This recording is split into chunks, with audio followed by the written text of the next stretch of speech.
Hey everybody, what is going on? Welcome back to the Average Gamer Podcast. Alright, cut the music. There we go. I kind of forget how I did the intro there. I was like, wait a second. I don't even think I normally say welcome till after the music plays. But whatever, welcome to the Average Gamer Podcast, episode number 17, I believe. I think. I think last week we were talking about the McGregor fight. So yeah, I think it is episode 17 in the Average Gamer Podcast. So thank you for everyone who's tuning in. Again, always. Today we got some interesting stuff to talk about. Some sad stuff as well, obviously from the title. And we'll probably get right into that. So yesterday, the 26th of January, got the news. Really sad news, obviously. It's kind of sweeping the nation. Obviously, yesterday it hit real hard. Obviously, Kobe Bryant passed away in the helicopter crash, him and his daughter. Uh, man, I gotta say, man, yeah, I'm not a big basketball guy, but Kobe Bryant has been huge in the world, let alone just basketball. The amount he's done and kind of gone around, soccer wise, because I'm a huge soccer fan or football fan, and the impact he has on just the world in general outside of even basketball, it's kind of crazy to think about. And I was actually sitting at my desk yesterday when the news hit. I was just sitting on my computer like I normally do in the afternoon, and I saw on Twitter, Kobe pop up as a trending thing. I figured he might have responded or said something to LeBron and what he said about passing Kobe, and then I started reading it. I was like, oh God, and I didn't believe it for the longest time, and then obviously the confirmations and everything started coming out, and it's kind of crazy. Even I mean, it's only a day after to just think like, wow. And obviously, you always stop and you think, some of these guys like Michael Jordan, Kobe, LeBron, Messi, Ronaldo, uh, even, like Tiger Woods, all these guys are like immortal. But, that's why, I mean, you got to take life for what it is. Like it's fragile, and you got to live in the moment sometimes, stop and smell the roses and take a look around and see what's in front of you, and take a moment to, I guess, kind of embrace it and be thankful, because it can go in a second. And so obviously that news sucks. I'm not even a huge basketball fan, and it still kind of hit me. I was like, geez. And man, so that's a big loss in the world, not even just the basketball world, just for a lot of people. And obviously LeBron came out with his statement today. I'm not even gonna read that. It's just sad, and kind of hoping that LeBron brings the Lakers to the finals and they end up winning the finals. That'd be probably the best thing that could happen, to be honest. Moving on from that, obviously we don't want this to be a sad podcast.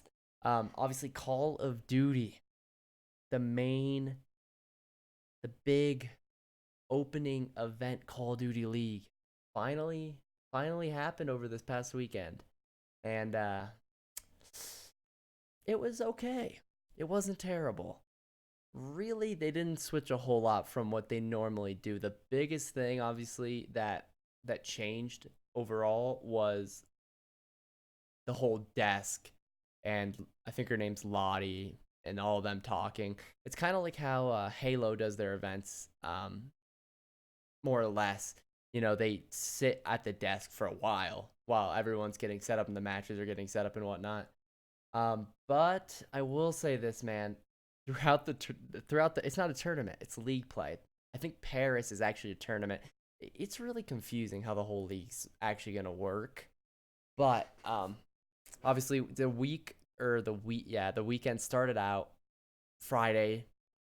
Chicago Huntsmen playing Dallas Empire. Obviously, that's Formal and Scump versus Crimsix, since Crimsix has been talking a little bit of trash. That was a really heated match. Like both, obviously Scump really wanted to win that, and um, obviously Chicago Huntsmen ended up winning 3-1. Right. I was really hoping they won 3-0, but either way, doesn't matter. I'll take the W. Uh, it was just funny. Obviously, Scump got hyped, and then at the end of it, uh, Crimsix, in like the back press room after I think they lost the second day, was saying how this always happens. An update comes out, and teams are forced to like regain on the fly. The thing is, man, it's such a poor excuse because every team at that event had to adapt super quick to the patch that came out. Obviously, it fixed the double hop jump slide glitch that players have been doing. You can still actually double jump, which is currently, I think, something they're looking at fixing. But they fixed this slide glitch jump thing that guys were doing, and it was insane. And the thing is, everyone had to deal with that at the tournament, so it's kind of a poor excuse. I always hate that excuse, especially it's been going on because I mean, the last like 2 years, there's at least been a tournament or at least two every year where like a patch comes out right before the tournament. It's like, come on, like Infinity War, Treyarch, you guys know that this tournament's about to happen. This is huge for your game. Like, come on, man. But I mean, it was kind of a pivotal patch, I guess, to fix that glitch because that is not intended. Let me tell you. But yeah, the weekend didn't go bad.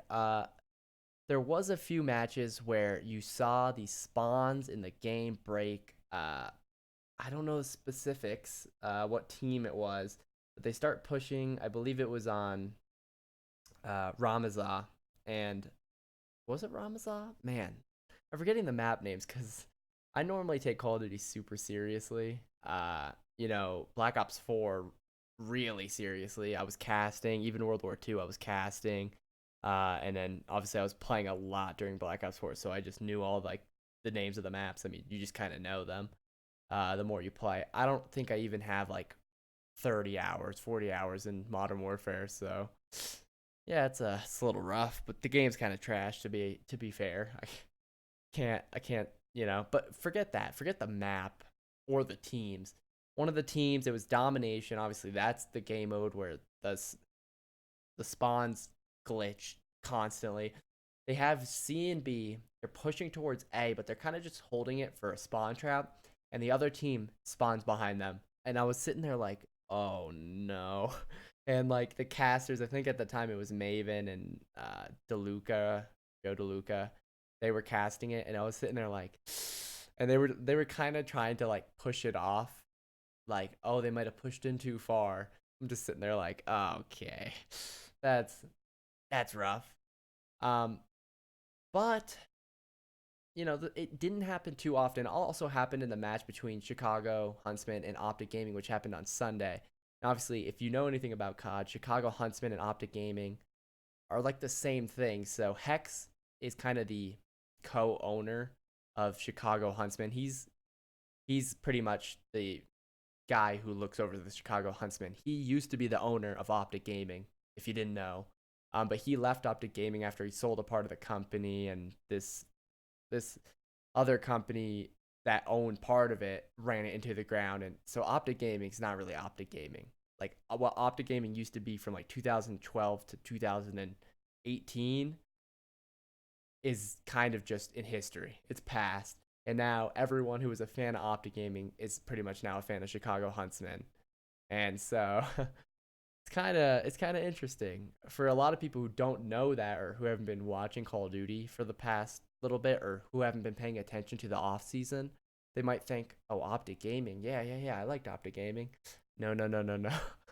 Uh, but that was an interesting match because obviously it was like New Optic versus the Optic, but instead of being Optic, they're called Chicago Huntsmen. And obviously I really wanted Chicago to win again because I didn't know if there was actually beef, and it turns out there was actually no beef. Like they were all joking around because most of the guys on the Optic Gaming team were, Dashy, Tej, all of them who were on Optic last year. And I mean, there's no beef between them and like Scump and Formal. Like, I mean, it's really nothing to be honest. They didn't do anything. It was the company, Immortals. So that was fun to see. Obviously, Chicago Huntsmen 3-0'd him easily. But the biggest thing over the weekend, man, that was noticeable was the, I guess, viewer experience. Because I've been playing Call of Duty since forever, and I've been casting Call of Duty and playing it, GBs, wagers, everything. I've been following Call of Duty for a long time, and I gotta say, the first like 3, 4, 5 matches I watched over the weekend, it was hard to follow because they were trying out all these different views, like where they pan over one of the sites, like the B flag or something, and like or not in domination. But the issue was they'd pan over the B flag, but no one would be there. And then they go on a player in third person view, and you wouldn't really know what they're shooting at because they'd be looking like the wrong way. And then they finally go into first person, you'd be like, yes, I can finally tell what's happening. And then by then it's like, but you're still confused. And I can't imagine someone who's never watched Call of Duty trying to watch that. Like, the only one of the games that has it real good is Rocket League, but obviously Rocket League's kind of easier to understand. But even, Overwatch, I don't know a whole lot about Overwatch. I've played it before, but like when I watch it, I mean, it's pretty easy to understand. Same with CS:GO. The Call of Duty, it was confusing. It was really confusing. And the other issue was they weren't showing KDs. By the end of it, though, the whoever was, they probably have a crew, but whoever was doing the camera, following the different players, switching between players, they were getting a lot better at it. They weren't doing the third person thing because everyone was complaining about it, and they would flip and show the scoreboard. Now, I don't think they have a static scoreboard that they can show up on the screen. I don't think it's built into the Codcaster because they're just using the Codcaster. They don't have a separate software for everything. So the guy, you could tell he was getting more comfortable, whoever was doing the Codcaster, and he would flip the scoreboard and actually show it for a while. The other issue, though, was that the colors, depending on the teams, you couldn't see the numbers depending on the map they were on because the background was too dark to actually see the numbers. Then when Chicago Huntsman and Optic Gaming played, they're both green. So Chicago Huntsman were just like a dark green, and Optic Gaming were a little bit of a lighter green. But it didn't really help that much. Especially if you're looking at the mini map. Obviously, like some of the more, I guess, experienced people, they're gonna look at the mini map to see the spawns and whatnot. And obviously, I was looking at the mini map to see the spawns, and one of the spawns where it broke, Optic Gaming, Chicago Huntsman held the hill, and they had the back spawns, but somehow Optic Gaming still spawned back spawn on the hill. And when I was watching it, I didn't notice it. I was looking at the mini map, and then I'm like, wait, that's the wrong team. Like, why are they spawning there? Because the greens were so similar. It was like, oh, okay, here we go. So they got to figure something out with that. I mean, honestly, if two teams have similar colors, just make one of the teams the color and make the other team like it's opposite. So like Chicago Huntsmen are like a pickaxe, I guess. So make them either green or black, lines. And then if Optic Gaming, it's either green or white. So, I don't know. Have a home and away color. So these two teams aren't both green because it's rough. But another little thing popped up again with Call of Duty, man. You think they'd have everything kind of wrinkled out, but they didn't. If you go to Twitter, if you know Aches, you know Aches. If you don't know Patty P Aches, he's been in the COD scene forever. He posted, and obviously he's a little heated. He didn't have a great weekend, obviously. I don't actually know. Oh wait, I'm trying to find where he wrote this thing. He plays for the LA Gorillas, and did they even win this weekend? All right, they went 1-1. Okay, they didn't do terrible. Uh, they kind of beat a trash Florida team. The Florida Mutineers aren't that good, but somehow beat Seattle Surge. I don't even remember watching that. Hold up. The biggest thing was the Dallas Empire, obviously Crim's team, nasty online. they've been destroying like everyone. They go into this and they go 0-2, and it's so funny because they lost 3-1 against Chicago Huntsmen, and then they lost to Atlanta FaZe 3-0. Obviously, Atlanta FaZe and Chicago Huntsmen are like the two top teams right now. But this whole entire system, the brackets, how they set up the teams, how they set up, teams going and what the, I guess, brackets are going to look like at different events. They set this all up before this event happened with kind of like just a static ranking system because they didn't know who was actually going to be good, really. I mean, you could kind of guess, but everyone thought Dallas was going to be good and they went 0-2. So it's like, what? But yeah, so Eggs posted and he says, after reviewing the schedule that the Chicago Huntsmen and Atlanta FaZe have, which are obviously the two best teams off this weekend, but how is anyone supposed to know that, really?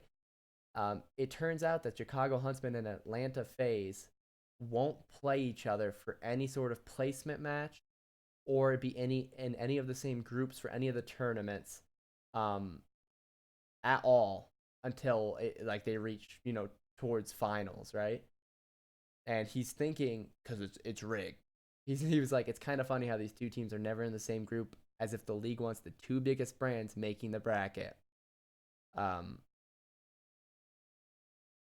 Maybe to ensure that they have the best chance of making Sundays together for the best possible viewership. Okay. Well, first of all, they made all these brackets and everything before this event happened.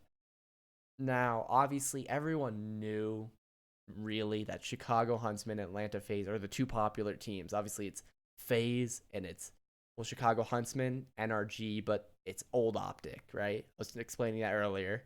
Uh, I know it's confusing if you guys don't know what happened with Optic Gaming, but I can't go over it again. But obviously, Chicago Huntsmen and obviously the FaZe team are going to be really popular teams. Uh, the rest of the teams are kind of just new teams that no one really knows a whole lot about, and they're still trying to gain ground. Obviously, the Optic Gaming Los Angeles team, I mean, everyone knows Optic Gaming, but that's not Optic Gaming. That's corporate. No one cares about that. They don't have a whole lot of fans, to be honest. But obviously, the two top teams, it is interesting that they did what they did, with how those two teams aren't going to face each other until, the Sunday, in the tournaments, and they won't even really play each other in the league itself. Now, I would say, it's a little fishy, and it is a little, it is a little fishy, but I understand why the COD League would do this. I mean, obviously, they're trying to bring viewership. If you guys watch the first match, it hit a close to 100K viewers, right? And obviously, they're doing YouTube only, so they already drop thousands of viewers, even just random viewers, because most people watch competitions on Twitch. It's just how it is. Like that's just how it is. Most people watch streams on Twitch. I don't even know how to find like the stream tab on YouTube to watch just random streams. Like I don't use YouTube unless I go to my subscription box. That honestly, I went to my subscription box to find the stream for Call of Duty because I knew I was subscribed to the league channel. So, I mean, they already put themselves in the grave with that. I don't know why they did that, but YouTube must have paid a lot of money because that was a really poor choice. But I can understand. They're trying to get the most viewers. Now, obviously, when Chicago Huntsmen played Dallas Empire, that was a huge match for any Call of Duty fans. They knew that was going to be really tense. A lot of people viewed in for that. And when Chicago Huntsmen played Optic Gaming Los Angeles, that hit 100 plus thousand viewers. Now, obviously, that had some beef, and people were kind of viewing in to see the beef because it was obviously Chicago Huntsman, new Optic versus, or old Optic, I guess, versus Optic Gaming Los Angeles, which is corporate Optic. And everyone went to view that because obviously, that's the beef match. And that was like, I guess everyone was kind of like, oh, okay, let's see this. It got 100 plus K viewers, but that's still not like a lot. If you look at some of these CSGO events that happen, like, man, I understand. Oh, it's just the first year for CDL. It's just the first. It's only the first event, to be fair. Maybe the viewership will skyrocket. I don't think so. I'm pretty sure it'll stay stagnant and stay steady around the 50K viewership for most matches. Unless it's Chicago Huntsman, then it boots up to like 80. And then unless it's Chicago Huntsman playing someone relevant, then it goes 100 plus. But I can understand why the CDL kind of maybe did that on purpose. And they probably did do it on purpose because for viewership. I mean, come on now. The only issue, I mean, I understand it's annoying, but how, I guess, in the end of the day, was the CDL supposed to know that Atlanta FaZe and the Chicago Huntsmen were going to just be two dominant teams? I mean, they were going to be two good teams. Everyone knew that coming into this event, but like they were both dominant, like super favorites going into, London this next weekend. So it's kind of like, huh. Now, actually, speaking of which, I got to look at London. When does London happen? February 8th. So it's not this weekend.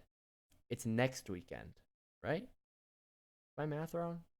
Let me go to my calendar. Jeez. Yeah, so it's not this weekend. Yeah, it's next weekend. So is that every other week? Like every single time? Oh, it might be like that. That's interesting. I thought it was like just every weekend. So I think it's every other weekend the teams play. But it is kind of interesting to see all that. The funny thing though, that's uh I guess I mean it's sort of funny, is that obviously Aches plays for the Los Angeles Guerrillas, and their first match on Saturday is going to be against Chicago Huntsmen. I will say though, it's going to be at 7 in the morning for me because obviously it's in London.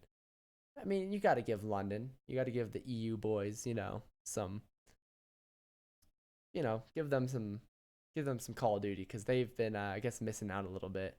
Obviously, it's kind of hard for. I mean, even the London. I think the London Royal Ravens and the uh, Paris team are both actually living in America, living in the U.S. because they have to. I mean, how else are they going to scrim? They can't. That was one of the biggest issues with Call of Duty in the past years. A lot of these EU teams, even the bigger EU teams, they couldn't really scrim because, I mean, their ping's going to be in like the hundreds, and the other pros aren't going to want to waste their time who are in the U.S. So it kind of sucks, but you got to give the EU boys, got to give them their tournaments. They deserve it. They got a lot of talent. But I will say London's obviously a more of a tournament style, I guess. So it's interesting, I guess, to say the least. It's interesting. But yeah, then adding on to the Aches thing, there's a kid who commented, and it kind of makes sense. He just said, "Then beat them," and I know there was a lot of people triggered by that, but it's kind of true. I mean, I understand getting mad. I understand that it kind of is a little fishy, that whole scenario, and I almost guarantee you CDL did it on purpose. But at the end of the day, I mean, if you don't want it to, or if you think it's actually impacting, then just go out and beat them. I know that's easier said than done, but like just stop that from happening. Stop them from just so easily getting the top two, because Aches literally is sitting here saying that he's just washing over like everyone saying, I mean, Atlanta FaZe and Chicago Huntsmen are just going to win now. I mean, come on. They still have to beat a lot of talented teams. I mean, you literally can't push over half these teams. Well, Dallas Empire. No. But, like Paris Legion, really good. Hold up, I got to go back to the. Oh, yeah, Paris Legion came out. They looked really good. London also looked pretty decent. They also got stomped by Paris, but it was really close matches. Um, the Minnesota Rocker came out, looked pretty strong. So there's some good teams. There's some really good teams, coming out of this first event, or this first uh weekend, launch weekend for the CDL. So at the end of the day, maybe or maybe it's not a little fishy. Well, at the end of the day, I mean, just beat them. You know what I'm saying? I mean, but I get what he's saying. I get where X is coming from, and it's kind of a little bit fishy. But I get it. I get it. Adding on, what else is there to talk about? The plan was to talk about Call of Duty for quite a little bit today. Uh, the other big thing, I guess, that's happening in the gaming world though is Escape from Tarkov's taking over the world. You know, I don't know if you know what Escape from Tarkov is. If you don't, well, you'll probably know it sooner or later. Escape from Tarkov, it's pretty much where you go in to a map, and it's about the matches. I mean, it depends on the map you load into. Uh, Different maps have different times on the maps. Customs I think is like 40 or maybe it's 35. If you go into the mall map, how do I not know the interchange? It's going to be 40 or 45. They change it every day. Uh, but you pretty much go in with a character with loot. You go in, you try to get more loot, and then you escape. And then with the stuff you escape with, you put it in your stash house, and then you kind of rebuild your character up with the loot you want to go back into it. Then you might load into a different map. You go in, you loot, you come out with loot. That's how it is. The thing is, if you die, you drop all your loot, and you'll lose it unless you insure the loot. But the only way you get the insured loot back is if no one actually takes the stuff you insured out. And that's kind of rare because everyone just grabs stuff, any gun they can find, any ammo they can find, any mags they can find. Everyone just takes the loot. I mean, the game's pretty much a loot goblin kind of game, but it has a really unique, I guess, FPS style to it. It's super, I guess, realistic. Uh, it is kind of realistic. The shooting is pretty realistic, I gotta say. Actually, yeah, no, it's super realistic. No, it really is. I was gonna say like Squad, but no, even Squad's like not that realistic compared to Escape from Tarkov.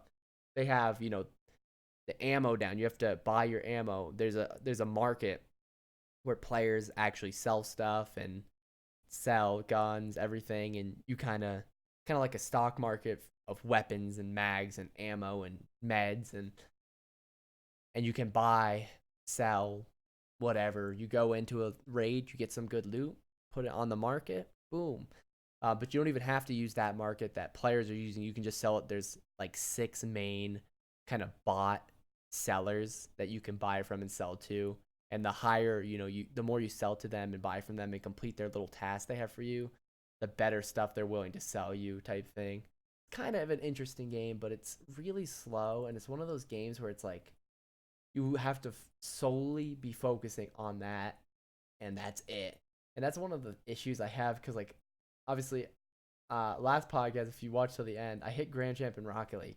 But one of my favorite things about Rocket League is I can sit there, play Rocket League, and have a stream on the side and watch the stream. If we score, if they score, I can kind of look over at the stream for a little bit between matches while I'm searching for a match. I can watch the stream. It's not a big deal. My Rocket League volume's practically on zero. I have like music or a stream on while I'm playing. Uh, with Escape from Tarkov, you can't do that. And recently, I've been playing Battlefield 4. I've been going back and playing Battlefield 4. I turned the volume like almost to nothing, and I just watch a stream on the side. I enjoy that so much. Like it's weird. I don't know. It's weird to get like immersed into a game for me. And Escape from Tarkov is like super immersive, and I kind of like just can't get into it, even though like I really really want to. But it's an interesting game if you guys like FPS games that are slow, methodical and realistic. Then Escape from Tarkov's pretty up there. Uh, but yeah, that's kind of the news of the week. Uh, there's not a whole lot going on outside of that. In the gaming world. I don't think any other leagues are really starting up. Nothing really of major value. I think League of Legends new season just started, but I don't really do that League of Legends thing. I'm about to get Town Hall 9 in Clash of Clans if that matters at all to anyone. Yeah, I still kind of play Clash of Clans, It's still fun. It's still really fun. But yeah, that's kind of all we had to talk about today. It was mostly the COD League, obviously. R.I.P. Kobe. That's super sad, but man, still kind of hits like crazy to think about. But obviously, R.I.P. man. And thank you guys for watching the podcast, and I will see you guys all next week or uh whenever I see you guys next. So thank you guys so much for watching, and I'll see you guys in the next one.